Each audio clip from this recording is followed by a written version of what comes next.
And yes, the topic for tonight is a Sanskrit word known as Varnashram.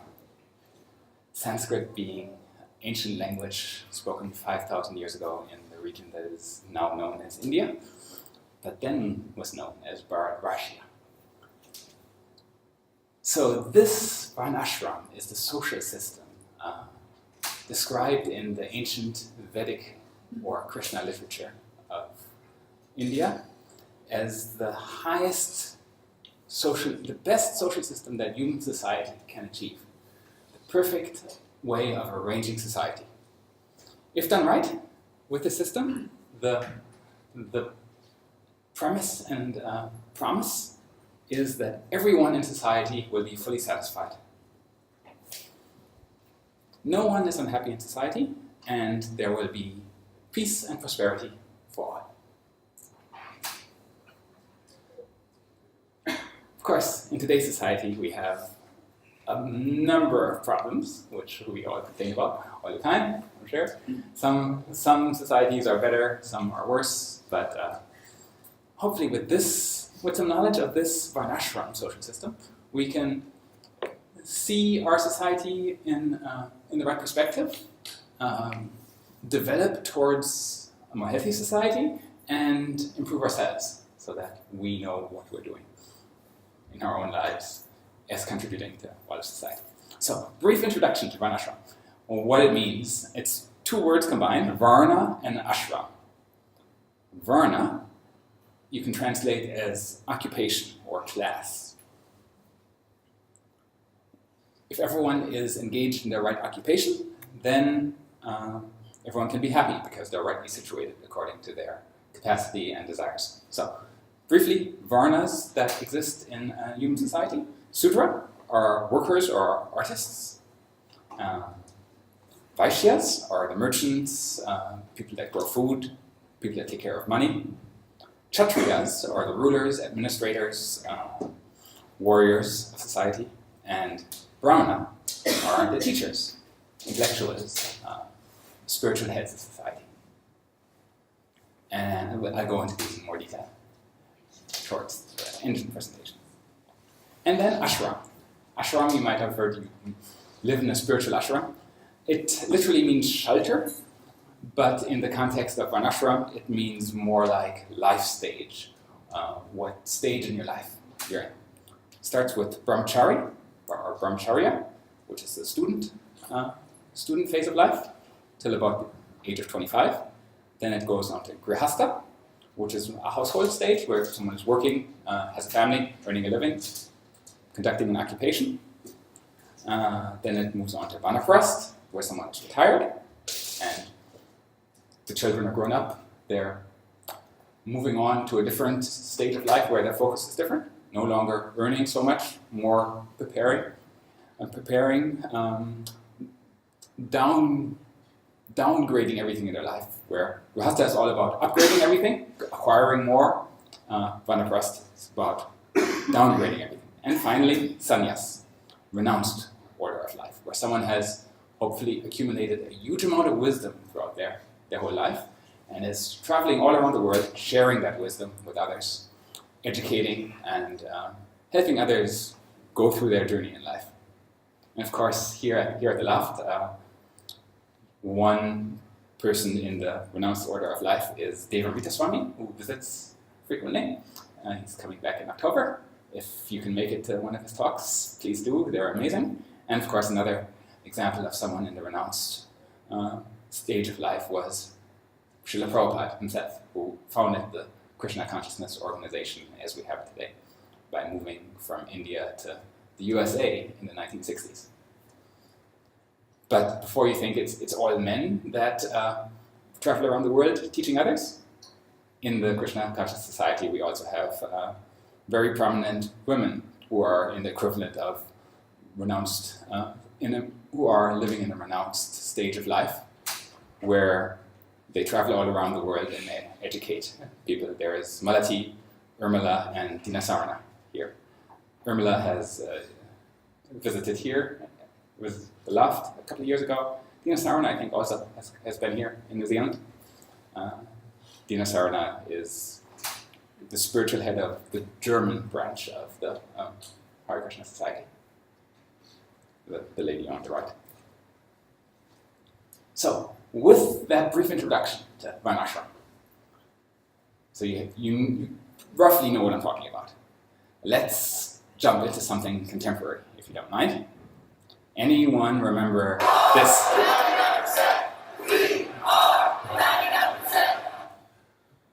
Yes, Occupy Wall Street was this big thing. Down with Wall Street. Wall Street bankers are stealing all our money.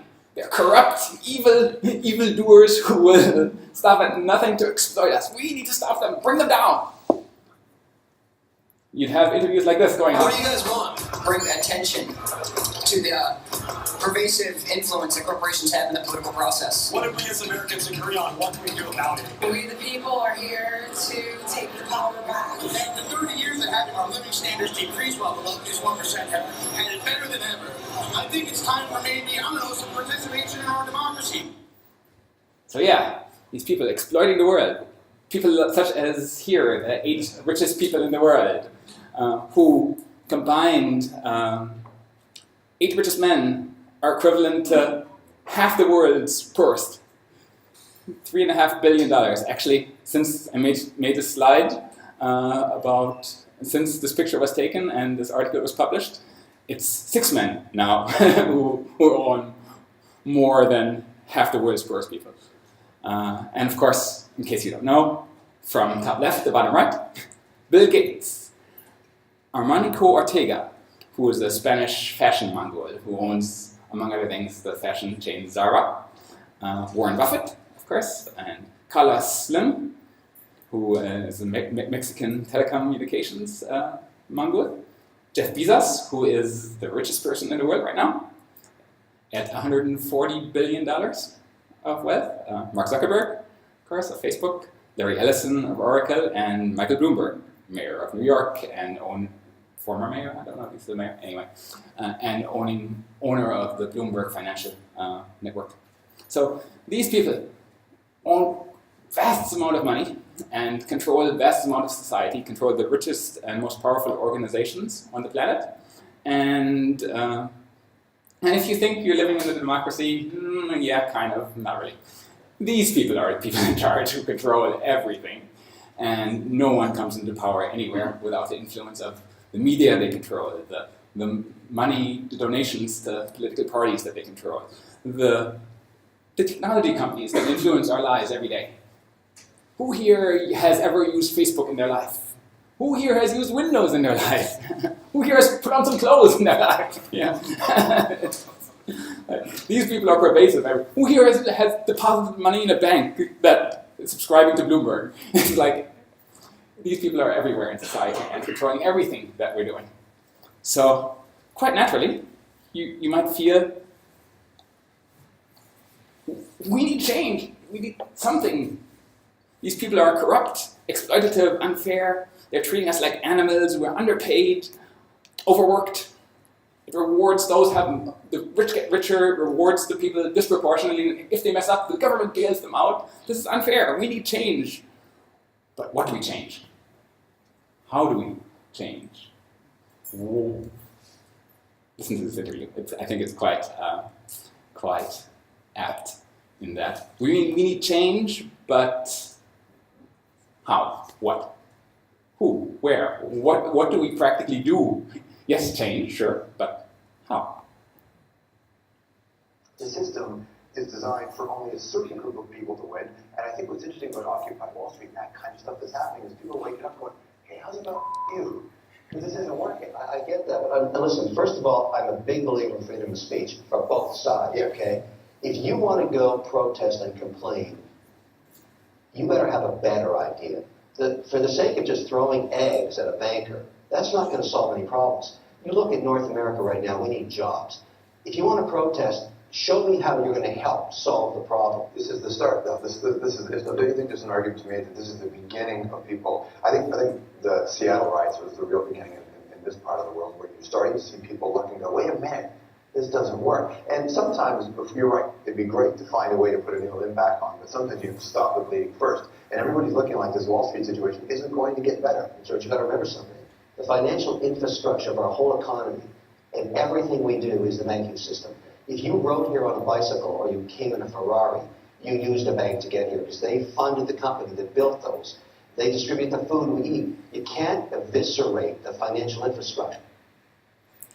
So yeah, the person talking there, who was a former Wall Street banker, is making a good point. Sure, you want change and you want these rich people out, but at the same time, everything you do in society is connected to this. You can't just murder them or something. Society would, as we know it, would break down. So what do you do? And the protest leader there really admits that he doesn't know what to do, but at least he's pointing out something is wrong, which sure, but if he doesn't have an alternative suggestion, then what practically can you do? Yes, something's wrong. What should we do? I don't know. Okay, guess we better, that's why Occupy Wall Street has kind of evaporated, and it's like, yes, we're all angry, but we don't have a better idea, so, oh well, back to using Facebook, I guess. So then the question comes up, who should be in charge of society? We can analyze this. Who are the, if not the Wall Street bankers, if not the super wealthy, who should be put in charge of society? And let's look back through history and see what the options are. And the options, unsurprisingly, correspond to the varnas, to the occupations I talked about earlier. So, first option, put the Sudras in charge. Power to the workers. This was very popular around 1900 with someone called Karl Marx writing a very influential book. And people in Russia saying, yes, this is what we need to do. Empower the workers, down with all these corrupt, evil landholders, and we will create a workers' paradise. Stalin led worker revolution, where workers cast off their chains and went around basically killing everyone who had more than a certain amount of money. All the evil landholders controlling large farms, kill them all, murder them all, distribute their farms to the people who rightfully own them. So after a huge bloody revolution where they killed all the evil landholders and distributed the wealth of the country evenly among all the workers, what happened? 100 million people starved to death because there was no one to organize the harvest properly, because none of these workers knew how to organize farm. They were just workers on the farm. So you needed administrators, you needed financial system, you needed infrastructure, all of which still existed, but they killed everyone who knew how to operate them. So 40% of the population of Kazakhstan starved to death after the communist revolution in Russia, because basically they killed everyone in the so-called higher classes of society who could manage things, who could control the financial infrastructure, who could employ people and direct people, and who could intellectually lead the provide the intellectual theories of society of how to operate things. So with all of that gone, the workers' paradise turned into worker hell. And of course, through hubris, they kind of muddled through and didn't admit what happened to the outside world. But putting workers in charge, probably not a good idea. This is why in so-called democracies we have today, we elect leaders. We don't just leaders who hopefully know how to run the country better than we do. We don't just give everyone an equal share of power. So next, who else can we put in charge if not the bankers? Should we put the warrior king in charge? The monarch, the valiant warrior. Sometimes it works out. Sometimes you get a military dictator who kills even more people than die in the communist revolution. But sometimes, anyone here from Korea? Know who this man is? No. Let's guess this. No. It's Park Chung-hee. He was the head of state of Korea, kind of semi-military dictator from 1963 to 1979. And he's controversial, but arguably he's the reason South Korea is the super powerful country it is today. Like, heard of these companies? Maybe SK Telecom is the one that you might not have heard of, but that's the big telecommunications company in South Korea. But all these other companies, super prominent, make products all over the world. They wouldn't exist without Park Chung-hee.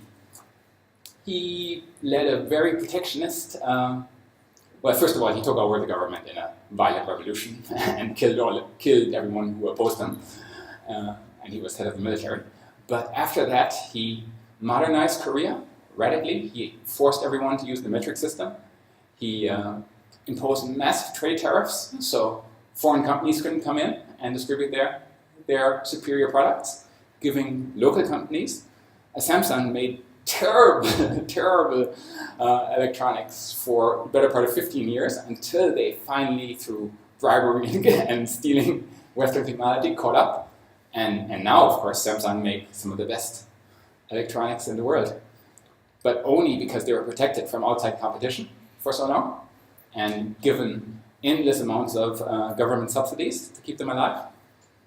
So through strong, ruthless, and sometimes cruel methods, Park Chung-hee turned this third world country into modern first world democracy. Of course, he was assassinated by one of his friends because he was a bit too corrupt, a bit too evil, but arguably, as military dictators go, he was beneficial for South Korea. So that's kind of the best you could hope for, maybe, right? And finally, if not the military dictator, maybe we want to put the intellectual in charge. How about taking a university professor and putting them in charge of the country? So here's a clip from a movie called the PhD movie, which anyone seen this movie before? PhD comic movie? No. If you've been to graduate school, have a master's degree or above, some of these jokes would be hilarious for you. Everyone else, you're like, I don't really get it. For those that don't know, I have a PhD in computer science. I'm working in an AI company developing legal AI software that automates document review. Talk to me if you want a job in AI. Happy to interview you. We are hiring, yes. Advert over. But so this PhD jokes, I like them. That's why I put this in my presentation. If they fall flat, sorry. Just for my own amusement. But this is what happens when you put academics in charge of society. Well, sir, I'm a first-year master's student, and I was hoping I could do a PhD in your research area. If you want, we need to fund you and be your thesis advisor. Yeah, here's all the work I've done. As you can see, I have some ideas here. But sir, I joined this program specifically to work in your research group. I graduated at the top of my class. Well, that's nice. So do the other 7 master's students waiting outside my door right now. You're in the upper echelons of academia now. Very few make it to the top. Like a pyramid scheme? Well, it's pyramid shape, yes. This may sound cruel, but we in academia, we stand at the cutting edge between humanity and the great abyss. Between ignorance and truth. Who else are you going to trust to tell you the difference? The politicians? Wall Street? The media? Please. It goes on. In research, the results don't have to be perfect. They just have to be better than the competition. Now, when is your presentation? It's on the final day. Good. Good. We'll show our strongest results at the end. Everyone will know that we are the closest to discovering that molecule. Where am I? This is your lab? Am I fired? I knew that. Now, The rival professor.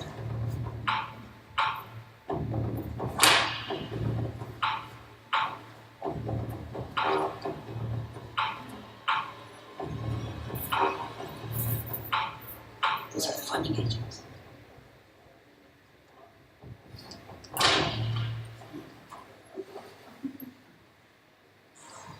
Okay, hi everyone. Today I'm going to be talking about the methodology used in our lab.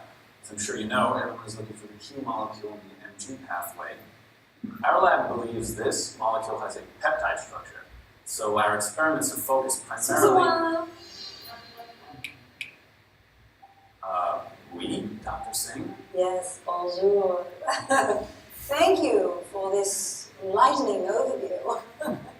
However, you failed to mention the work of Singh et al. That's my group. You see, we have determined that our candidate molecule for the Mg pathway has a higher affinity with the downstream pathway receptors. Yes. If I may, Dr. Singh raises an interesting question. However, it appears that my esteemed colleague is misjudging our method based upon false assumptions. Dr. Smith raises an interesting point also.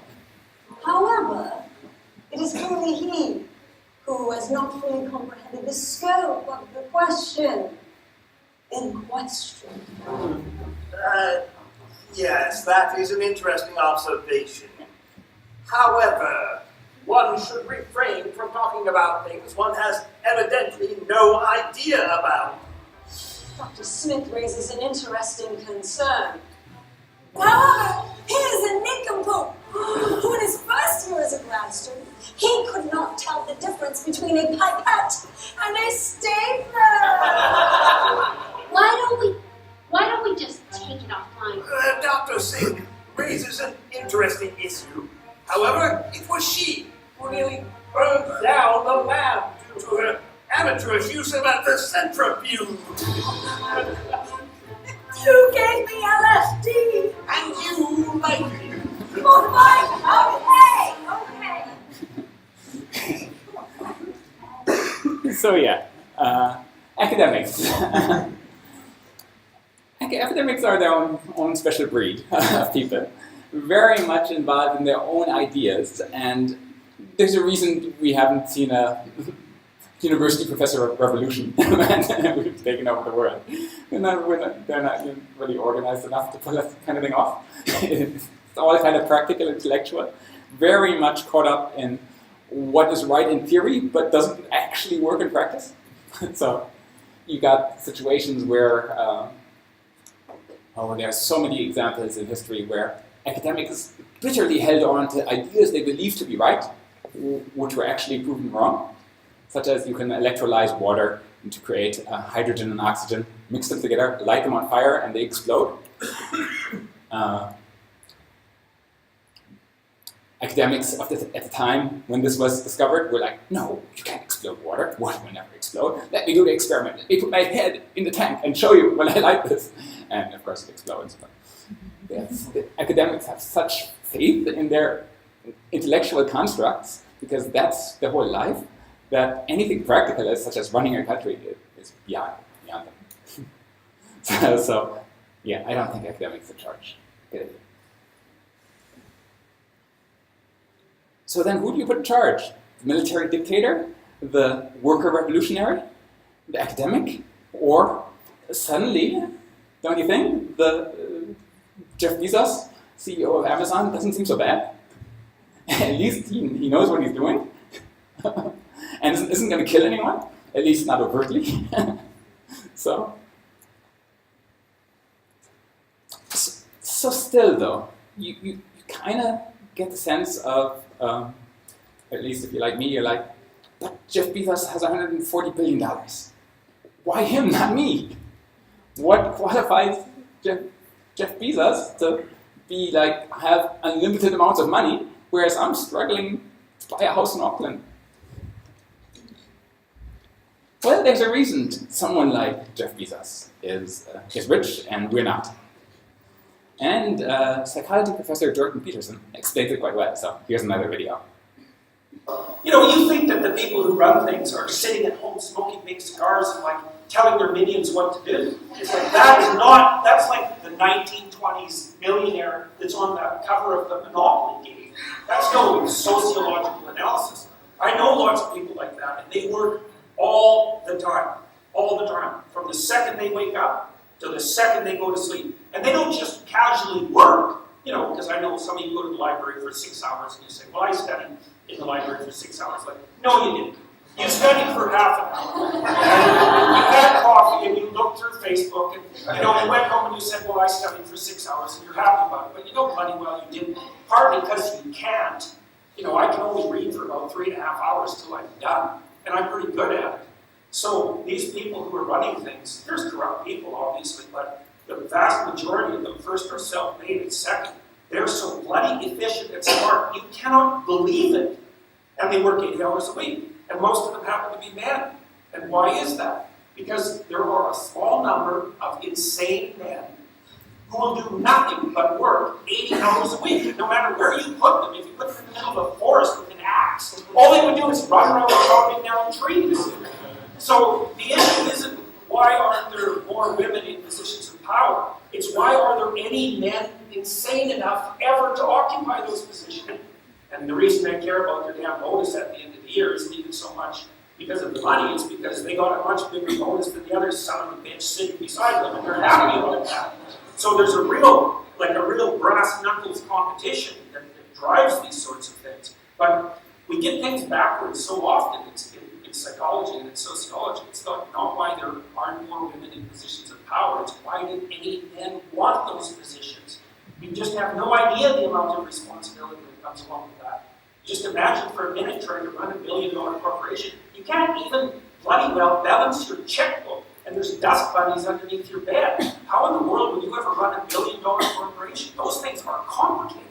And you have enemies, and they're trying to take you out all the time. You look at Apple and Samsung, man, they're just torturing each other in the courts nonstop. You know, if you're running a big corporation, you'll be handling 200 or 300 lawsuits at a time. And that's just nothing compared to the complexity of what you actually have to do. Stay on top of the technology, constantly interact with your large customers, travel all the time because you have to maintain the relationships. You have to regulate the politics inside the business. Believe me, it's no picnic. And you think, well, they get a lot of money. It's like, what makes you think that's such a good thing? You know, like if you're half crazy and you have a lot of money, you're going to be crazy a lot faster, I can tell you that. Because it frees you from all sorts of constraints. You know, we know the data on lottery winners, they're no happier a year later, and some of them are done, especially if they had like a bit of a cocaine problem to begin with. Because, you know, being broke stops you from dying if you're a cocaine addict. You get enough money and away you go. And you think to yourself, you know, you've got all sorts of bad habits and weirdnesses. If somebody dumped an infinite amount of money on you, what makes you think you would unravel completely? It's highly probable. Yeah, quite eloquently put. Yeah. These people are in charge for a reason. One, they are much, much smarter than anyone in this room, and super efficient and workaholics.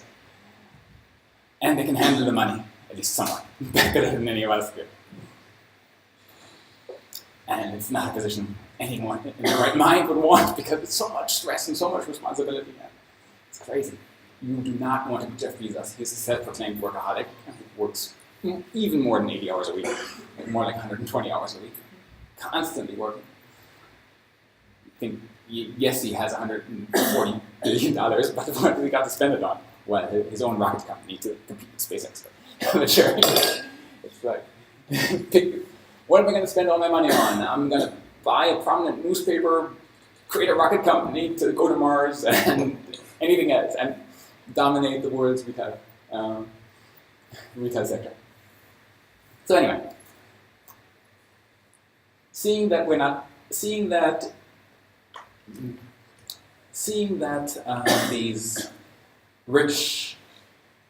the rich are in charge of society, what does it say coming back to the Krishna literature, what does it say that the ideal social system should be? Put it briefly, it suggests that there is a saintly king who has good qualities, who's advised by a group of spiritual intellectuals called Brahmanas, who have the power to remove the king if the king ever becomes corrupt or unworthy of his position. That, in brief, is the idea of who runs society in a Krishna system. However, this only works if you have a Varnashram social system in place. It's not that you could have this kind of thing, oh, let's solve all of society's problems by picking some saintly king and picking a circle of intellectuals who can remove the king, and then everything is solved. No, not so simple. That works if you have everything else working. So let's now, in the last part of the presentation, look into what that everything else is that enables a just king to rule a country properly, being advised by Brahmanas. So let's look at this briefly again. Varna being occupation. We have Sudra, Vaishya, Kshatriya, and Brahmana as the four Varnas. Theoretically, each level is superior to the next below it, but in practice, everyone who is qualified to be at one level can be happy at a level. And you would not want to be, if you are the kind of person who is a worker who is a Sudra in their attitudes and desires, then you would not be happy as a Kshatriya or as a Vaishya. Just like none of us would be happy being Jeff Bezos, in spite of the money. So you might raise an objection. Hey, wait a minute. Isn't this just the caste system of India? You know, that cruel system where you can't marry someone unless they're born in the family of the same caste as you? The same terms apply. No, it's not. Well, first of all, the current society in India is roughly based on these Krishna literatures 5,000 years ago. But it's had 5,000 years of degradation and people changing things and people forgetting the original meaning. So if you read the actual book that describes Varnashram, it says, Sri Narada Muni said, Narada Muni being a great spiritual intellectual, who was very trusted, if one shows the symptoms of being a Brahmana, Kshatriya, Vaishya, or Shudra, even if one has been born in a different class, one should be accepted according to those symptoms of classifications. So in other words, it's by qualification, not by birth.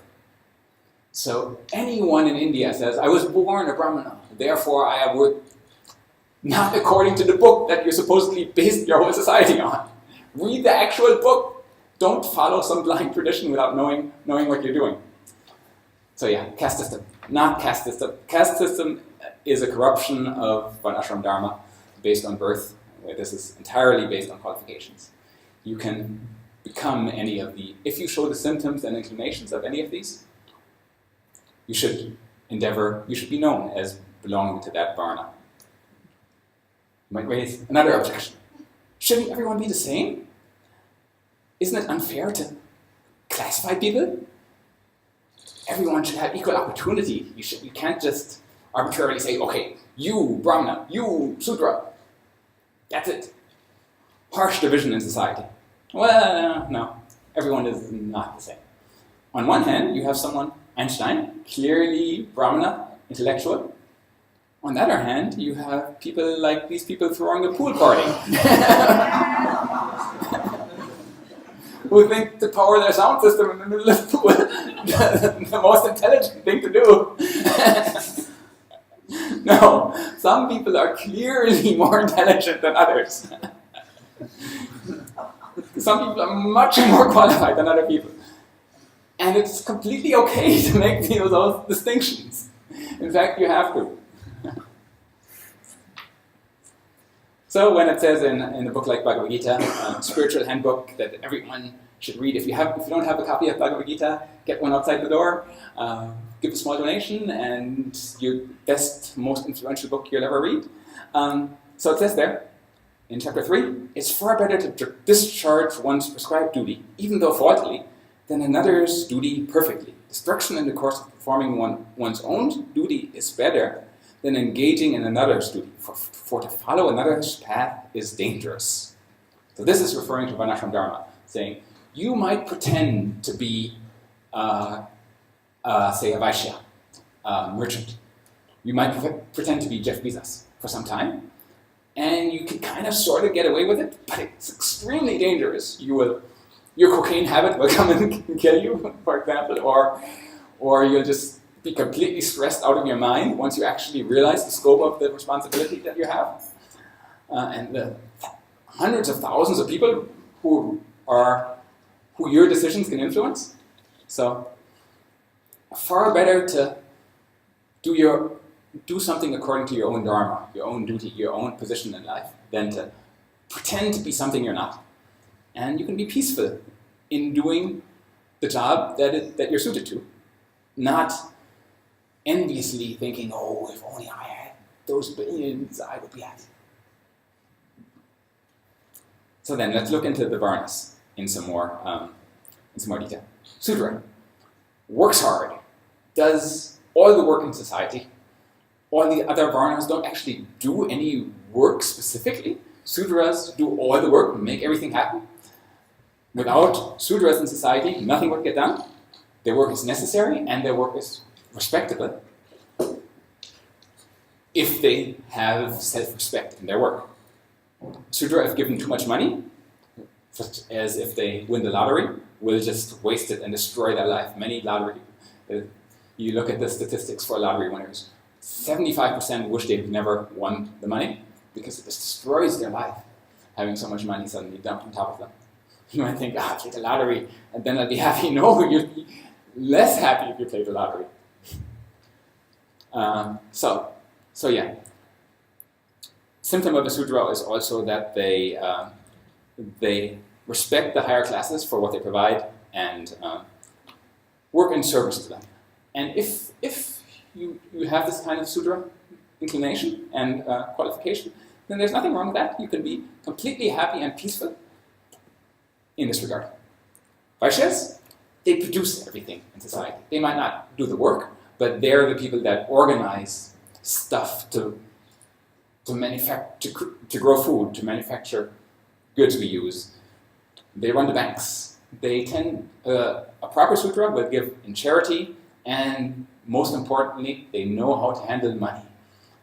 Given lots of money, they will use it wisely, and yes, if corrupted, they will use that money to buy political influence and exploit people, but proper Vaishya will be charitable and honest and use their money for the good of society. Kshatriyas, the warriors, the leaders, the managers, but most importantly, the protectors. In the ideal case, the Kshatriya is the person who will use violence to protect others from bad people who will try and exploit or hurt people. So, some people who really want to be policemen, who have a strong sense of justice and truth. Those are the ideal Vaishyas. Here, the picture is of General Ray Odierno, who until recently was the head in charge of the US Army. And you look at the guy, he's physically imposing. He's like 2 meters tall, as big as a refrigerator. And you see him next to other generals, he's like towering above them, this monster. And naturally, if he tells you to do something, you're going to do it. You're like, shut up. Yeah, right. Anything you say, General? Yes, sure. That's a good Kshatriya. Say you're a thief or something and he catches you, you're terrified. That's exactly what a Kshatriya needs to be. But if they're a proper Kshatriya, then they're respectful and truthful and are endeavoring to protect everyone in society from bad elements that are working to destroy the society. So very necessary to have this kind of person. And if you see the tiny lady next to him, that's MS Sky. They're in Iraq together. MS Sky is a expert on the Middle East who's studied for her whole life, has like PhD in Middle East politics and so on. And she was advising Ray Odierno on how to handle certain situations in Iraq during the Iraq War. So this is another symptom of the Kshatriya, that they listen to good advice from the Brahmanas, the spiritual intellectuals. These are people that learn knowledge and teach knowledge. They advise everyone else in society, and in a proper society, everyone listens to them because they know what they're talking about. They are dedicated to study, and they are the moral backbone of society. Anything immoral is going on, they will criticize it, and when they criticize something, the Kshatriyas will come and make things right. So their purpose is to be full of knowledge, and a normal Brahmana is very non-violent. They just want to be peaceful and study and teach. They don't want to be in charge of anything. They don't want any money necessarily. They just want to study and be intellectuals. Then we have the ashrams, which is the other part of Varna and ashram. Ashram means shelter, and this is different stages of life: student, householder, retired, renounced. So, proper ashram system complements the Varna system in order to teach spiritual values and knowledge, which makes all of the other Varnas function properly. So, proper spiritual education, starting from a brahmachari student system, teaches good behavior, self-control. So a Vaishya, rather than exploiting others with all their money, will give in charity. And so a Shudra can be completely happy in their situation and not be envious of everyone else, because they've been taught these spiritual principles from a young age. So, first we have to look at ourselves and really reflect who we are, what our position is in society, and then if we're unhappy with that, change starts with looking in the mirror.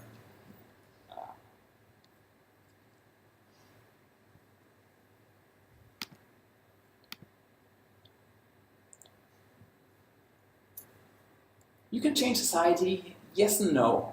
So the question is, can you change the society you're in? You can, sort of,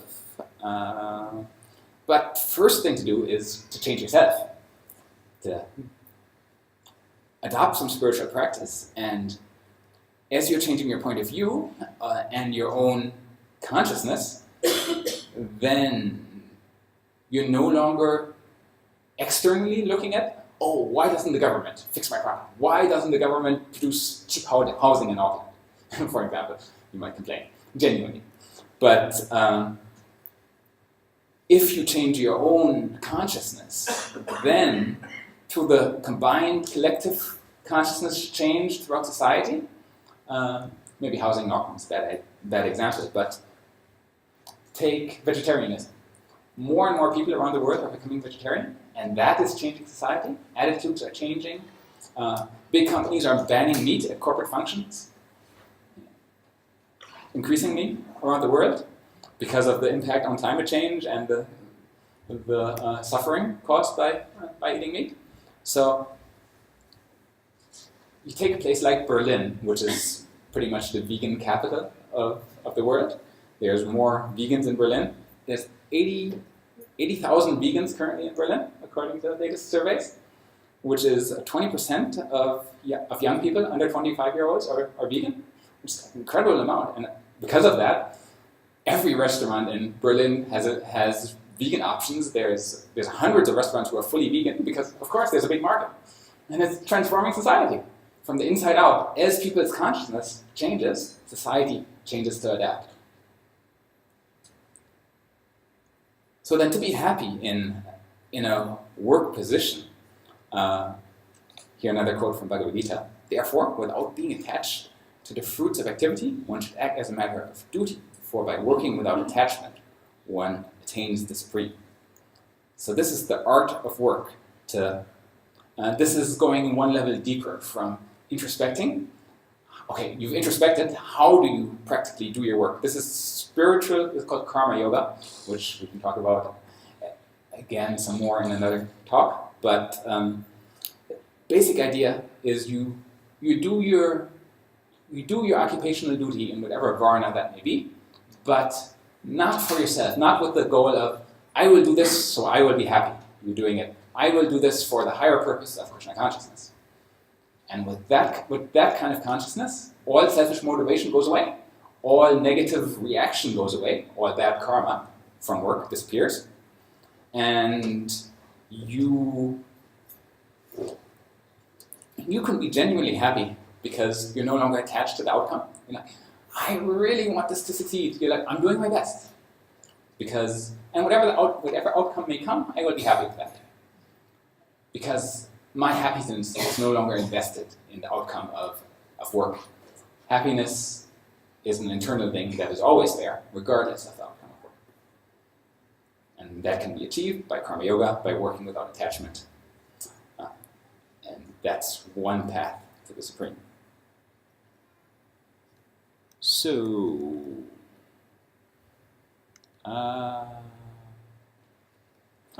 yes. So a side effect of all of this spiritual practice is that naturally, and this is not really the goal to lead a healthy lifestyle, but it kind of sort of happens by accident.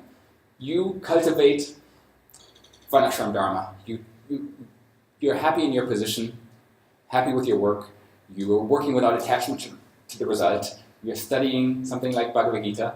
You're learning more about perfect social system.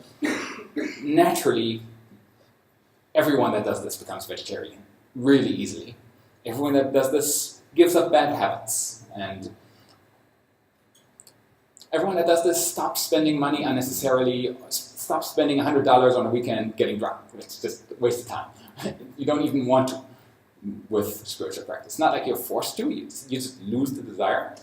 And naturally, those $100 can go a long way to improving your, even if you're in a Sudra position where you're doing honorable, respectable work at a fairly low salary, those $100 can go a long way to improving your life situation. So you're automatically in a better position financially and can be even more satisfied in your whatever position you have because you're no longer frivolously spending all your money.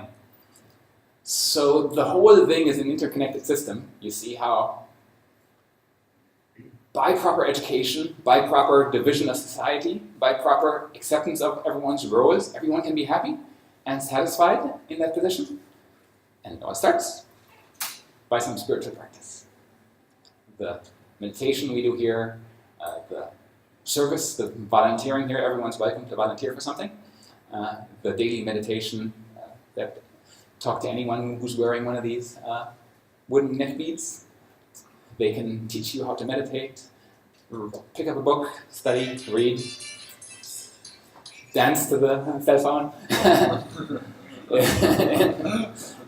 or the music that we'll have soon. Both is good. You'll find that your life will be transformed for the better, and society will be transformed along with you.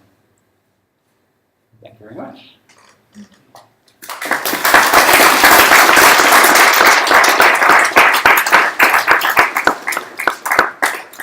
And sorry to say we don't have any time for questions tonight, but do talk to me over dinner if you have any questions.